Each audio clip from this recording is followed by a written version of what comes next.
Sebuah video viral seorang siswa SMP di Sidoarjo ngamuk kena tilang oleh polisi beredar di media sosial saat ini, Senin 21 November 2022. Kejadian siswa SMP di Sidoarjo ngamuk kena tilang tersebut membuat heboh masyarakat sekitar pengguna jalan raya.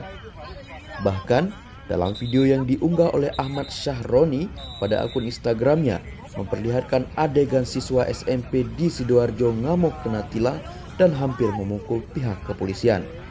Sikapnya tersebut membuat sejumlah netizen yang melihat merasa kesal. Oknum siswa yang terlihat mengamuk itu juga mengutarakan kata-kata kasar kepada pihak kepolisian. Namun, netizen justru tertuju pada sosok polisi yang berusaha sabar memberitahu oknum siswa untuk tetap tenang. Polisi tersebut berusaha tidak melakukan kontak fisik dan hanya menasihati saja. Kronologi pagi saat anggota Satlantas Sidoarjo melaksanakan pengaturan lalu lintas, didapati ada dua orang anak SMP berboncengan, salah satunya tidak menggunakan helm.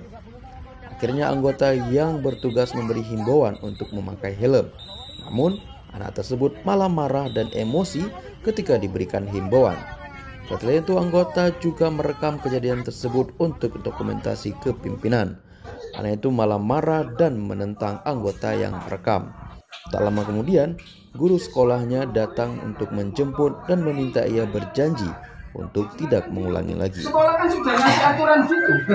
Terus kamu tadi saya dengar Bapak polisi kok kamu ucapan dengan kata-kata atau guru nggak pernah ngajar kayak gitu. Ya bukan gitu, ini kamu salah. Tetapi medio.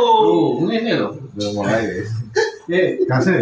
Kamu berarti selama itu sekolah